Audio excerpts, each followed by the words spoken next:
All right, welcome to Healthy Eating Part 2. So let's go over the answers together. So, number one is talking about overweight and obesity are defined as abnormal or excessive fat accumulation that presents a risk to health. A body mass index, or BMI, over 25 is considered overweight and over 30 is obese. And that answer is true.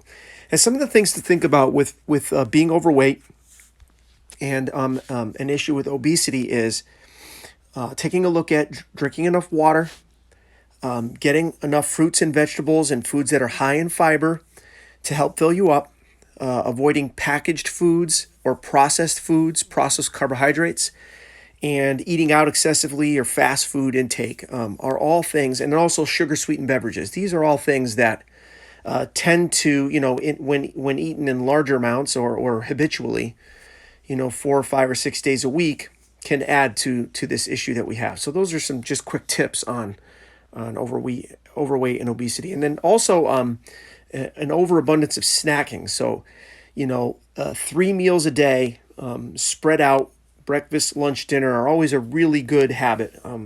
In this culture, in our country, we've gotten to a habit of just doing a lot of grazing and eating too often. So those are just some quick tips that fall under number one. Number two, eating disorders are a range of psychological disorders characterized by abnormal or disturbed eating habits.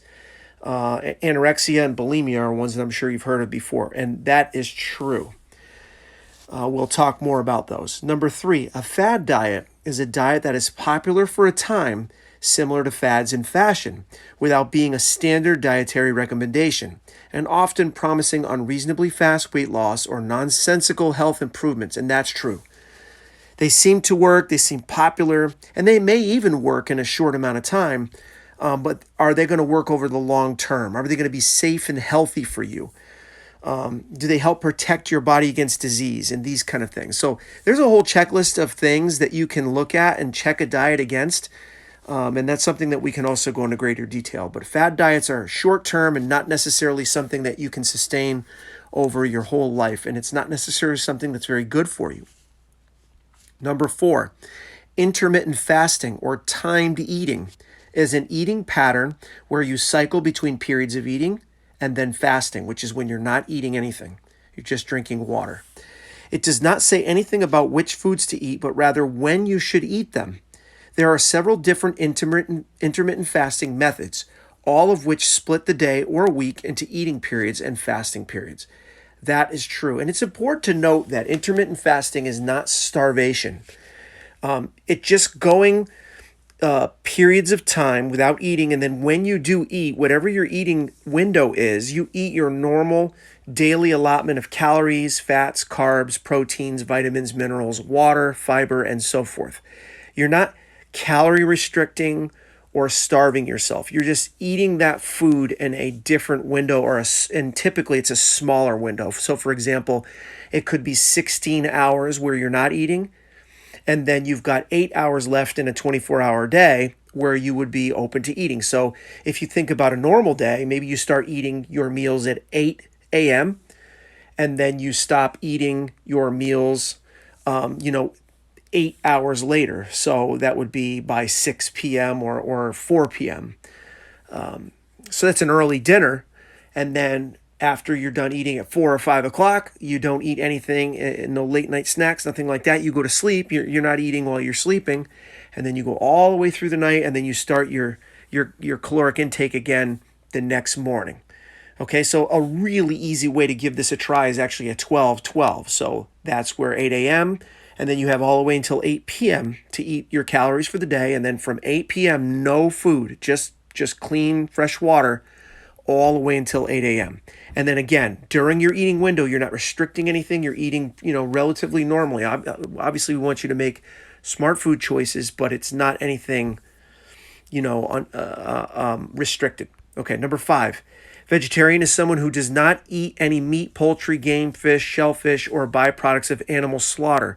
Vegetarian diets contain various levels of fruits, vegetables, grains. It says pulses, that might be a typo. Nuts and seeds. Vegans, vegetarians who avoid all animal and animal-derived products. That's true. Number six, minimally processed foods are the best for sports and weightlifting. Nutrition. Lean protein, complex carbs, and fiber are your best friends, especially if you're trying to lose weight. Your body needs lean protein such as turkey, non-fat Greek yogurt, fish, and egg whites to build muscle and stay full. Remember from last week, protein builds cells and muscle. So all of that long answer or question is true. So number 6 is true. Number 7, a supplement is a product that is added to the diet. A nutritional supplement is taken by mouth and usually contains one or more dietary ingredients, such as protein shake, vitamin, mineral, herb, amino acid, and enzyme, also called a dietary supplement. That's true. It's anything that you're adding to your diet other than what you get in your food. So, and I just gave you some pretty regular ways to have supplements. Number 8, omega-3 fatty acids, a class of essential fatty acids found in fish oils, especially from salmon and other cold water fish, that acts to lower the level of cholesterol and LDL, which is low density lipoproteins, in the blood. This is a very healthy fat. The best fat that you can put in your body is omega-3. So number 8 is true. Number 9, electrolytes are minerals and body fluids. They include sodium, potassium, and magnesium, and chloride. When you are dehydrated, your body does not have enough fluid and electrolytes. That's true. And these minerals, sodium, potassium, and particularly magnesium, are very important to lowering anxiety, getting good sleep, being relaxed, muscle function, ability to recover from an exercise or a sporting event, all of these electrolytes. And that's why you see something like Gatorade advertises this heavily. The only thing I would say about Gatorade is it's a heavily sweetened, sugary beverage. It's better than a cola or a soft drink. There's less sugar in Gatorade than other things. But there's still sugar in there, and it's not sugar that's able to be used during an athletic contest. Your body takes 3 or 4 hours to metabolize those sugars. So if you're playing at halftime of a basketball game and you're thinking, man, I need a boost of energy, and you take a big swig of Gatorade, believe it or not, that it's not really going to do much for you. And furthermore, your body won't be able to use the fluids because it's going to be busy processing those calories. So your best bet at halftime of any game is just getting water. Okay. Number 10, some nutrients play key roles in maintaining the integrity and function of the immune system, presenting synergistic actions and steps detriment for the immune response. Among these elements, zinc and vitamins C and D stand out for having an immunomodulatory, what a fancy word that is, functions, and for playing roles in preserving physical tissue barriers. This is true. Basically, what it's saying is that some of the vitamins and minerals will work together to provide certain functions. And so for your immune response, so that's what fights off colds, diseases, and things like that, multiple minerals and vitamins will help support that immunity. So number 10 is true. Number 11, consuming too much sugar increases the risk of heart disease, obesity, high blood pressure, and inflammation. It can also affect the appearance of your skin, drain your energy, and could harm your teeth. Need more reasons? It can affect your moods, cause joint pain, cause acne, and may lead to diabetes. These are all true. And for years, we were very much against fat, and we were okay with sugar because sugar is fat-free. But what we have now come to understand is that fats in the correct amounts and the correct types can be very healthy for your body, and really, ultimately, sugar and refined sugars really don't do anything for you. The only thing that they do for you is create a lot of trouble. It's not to say that you should never, ever eat sugar. It isn't. But our society as a whole, we eat so much sugar, we don't even know we're eating sugar. Sugar's in everything now. So be very aware of added sugars, particularly. Sugars found in fruit and naturally in vegetables and whole foods, those aren't really going to hurt you that much, if at all. They're naturally occurring.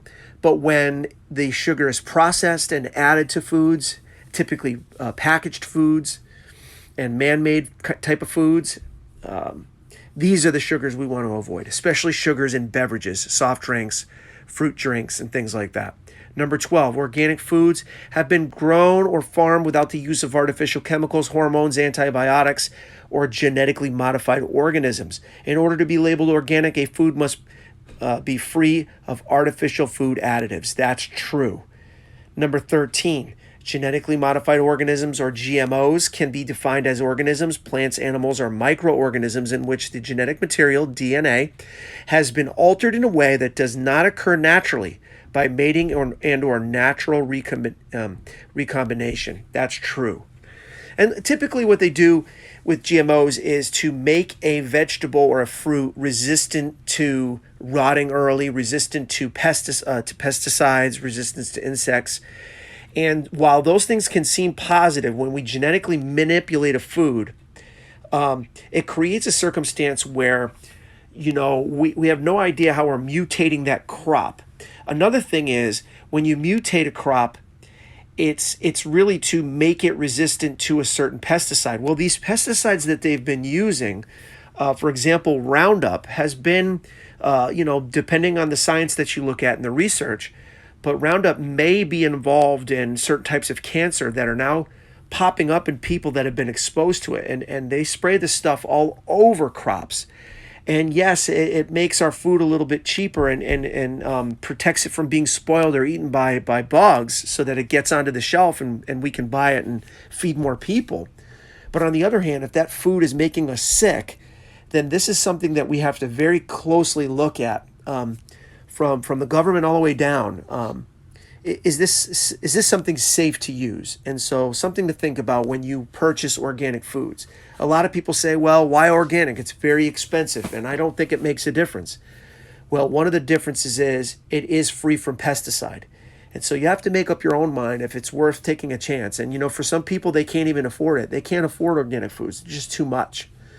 So they just eat standard, and that's a choice that's very difficult to make.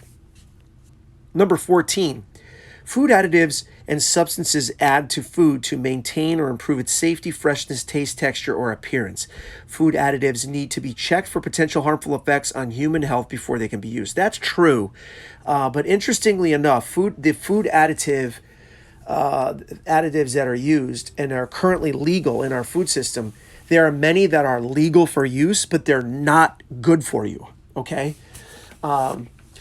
Things like maltodextrin or polysorbate 80, or dextrose, or trans fats, or high fructose corn syrup. These are foodstuffs and food additives that are legal according to the government, and they do nothing for your health. They may make a food cheaper to produce. They make it a brighter color or even taste better. But in terms of what it does for you, there is no function except to be damaging. So just realize, just because something is legal, it's not necessarily good for you. I mean, think about cigarettes. Think about alcohol. Think about some of these things. These are legal substances that do no good for you. All right, last question for this week. Number 15, artificial sweeteners. This is a great example of things that are legal but are not good for you. Are synthetic sugar substitutes, but they may be derived from naturally occurring substances such as herbs or sugar itself, like stevia, for example, which happens to be one of the better artificial sweeteners, but it's derived from an herb or a plant. Artificial sweeteners are also known as intense sweeteners because they are many times sweeter than sugar, and that is true.